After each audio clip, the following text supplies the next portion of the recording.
Yeah, but the war is not over. And this is where people need to understand where this is going.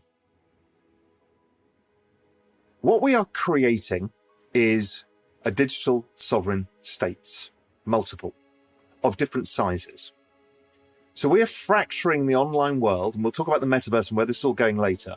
We're fractionalizing communities into separate states. So complex adaptive societies, like human societies, organized religions, all of this stuff, generally have an organizing set of principles, a mission statement, leadership, and then a value of a method of value exchange, money, or things like in religion is like, if you do these things, you'll go to heaven. If you do these things, you'll go to hell, right? It's a value exchange. What tokenization has done is allowed every community to create a value exchange around these same principles. So you organize groups of humans. That's how all humans organize. It's as old as humans are. So, but the supercharging is the fact that you own a part of the network. Like, you don't own dollars. You have to, yes, you can earn more of them, but they don't have necessarily the same output. Maybe they do. I haven't really thought that through. But here, well, no, because the dollar can get printed. While here, you own a scarcer resource, which is a part of that network. And Facebook is doing a number of things, but it has the largest community on earth. It's a disparate community of communities that all of these brands are having to use. But if you unify them with Facebook DM, which is a stable coin, which is no different than El Salvador's currency board or the currency board here in the Cayman Islands. It's a stable coin, essentially, but for use on Facebook. So what have you created? You've created the largest sovereign state in the world that Zuckerberg has seen in the metaverse. That is the kind of power that they want in this equation. So the battle of who owns what state in the digital world is still to be fought. And it will be a multi-state world. But in the digital sovereign state world, you get the choice to move from one community to the other. And your token is the vote. I don't want to participate in Facebook's world. I'm going to sell my token and I'm going to move across to somebody else's world. I mean, this is democracy. It's also something really exciting to me. The world is wildly polarized right now, left and right. But I think what this is doing, we'll come on to DAOs in a sec, and NFTs, because it's all part of this, is actually creating something that only exists in some places, which is, it is progressive because it allows participation of everybody in a society, and it allows society to set rules, but it's also free market capitalism at the same time. It's like putting these two things together that are being fought over. In digital sovereign states, you will decide, do you want to benefit society because this community believes in benefiting society and others believe in a total anarcho-libertarianism? Fine, do it. But my guess is that we are going to coalesce around the ideas of we can look after society and have free markets. And that's kind of what Bitcoin has done, right? Bitcoin is a social token. If you think of it, if you ignore the narratives around store of value and everything else, because it's following Metcalfe's law, it's not following a store of value thing. Yes, the stock to flow does work in some respects. But what is Bitcoin? It's a group of communities that share a vision about hard money and some elements of economic and monetary freedom. There's also a group that share a belief in wealth distribution. And so what you've got is a bunch of beliefs that are on this network that everybody participates in, and it's a strong narrative. And so it does well. And should you decide, as I did, that I was getting uncomfortable with that community and society because they were not being accepting of people with broader views, I sell some of my Bitcoin tokens and move across to the Ethereum ecosystem where everybody uses the words GM for good morning and good night and everybody's lovely to you. It's like that is sovereign freedom.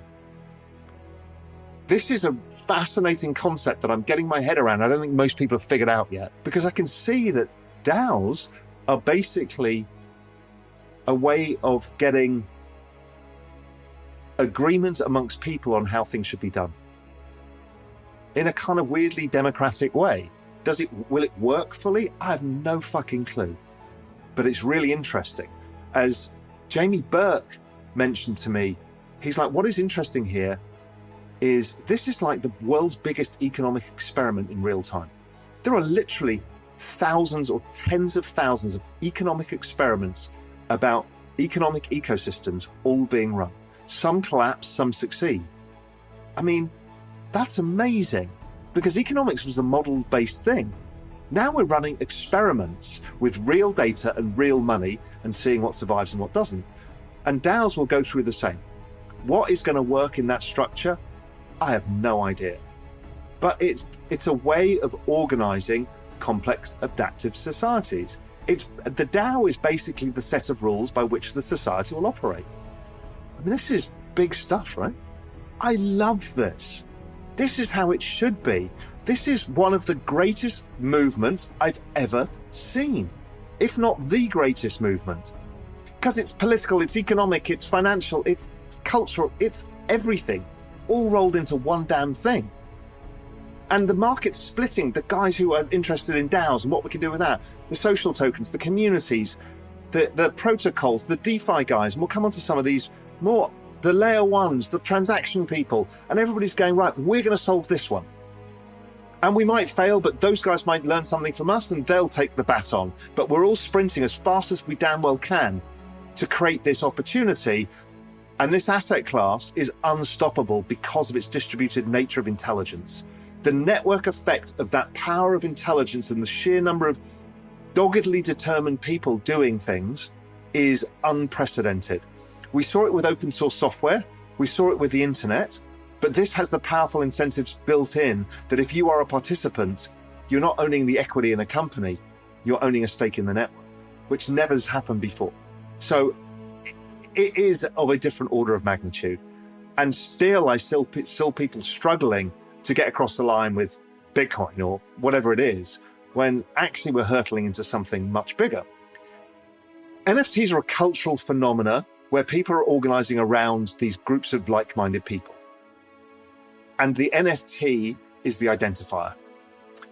Some of it I don't quite like yet, because I think to be a crypto punk, it's now an elitist group, because you can't fractionalize these things. You can if you put them in a different structure, but basically you can't fractionalize a crypto punk, so you own it outright. So you're basically saying, I've spent 3.5 million on my JPEG, and therefore I'm one of this crowd, right? That's the same as me wearing a Cartier watch, saying, you know, I can afford a fancy watch. I kind of don't think it's the right thing for the space, but I don't care. Who am I to judge, right? This is what people want to do. You know, I buy social identifiers all the time. Everything we all do. My house is a social identifier. I mean, we're humans, right? This is what we do. So I don't really have a problem, but it's interesting. But I'm seeing really interesting stuff. When we spoke to Gary Vee, he's trying to build a media company from the ground up, as is Ashton Kushner, as is Mika Johnson. That was a fantastic underwatched interview with Mika Johnson about what Mika's doing with Aku, which is incredible. He's basically NFTing from the ground up a cartoon. So it's built on the blockchain and it turns into a whole media property. And he's already got TV rights or film rights for it. NFTs, there's many things happening with them. And what is interesting is there's some real projects like Loot, of which it's kind of really vague on what it is. But what they're doing is kind of building a movement of people around these DAOs and these things. And then that guy, and I'm not sure it's like Punk 9526 or whatever, anonymous. I kind of know a bit about who he is, not who he is. And he's a very serious guy. And he started writing these incredible long threads about the social importance of what this is, this cultural movement, how, because NFTs can't be thought of as securities, and they're probably protected under freedom of speech, and they're immutable and they're on the blockchain, they become something extremely precious in this world, the thing that we've all lost. our own digital self. And I'm starting to explore what this all means too, because it's bigger than I know that I'm yet understanding and that most people are understanding. And it's very early phase. I'm sure that we will have a NFT winter and a bunch of this stuff goes to zero. But the bunch of stuff won't. What is that going to be? Which of these projects are going to succeed? Which are going to remain classic identifiers? Will CryptoPunks? Probably. Bored Apes? Possibly. That we're both using the metaverse as our framing of an end state.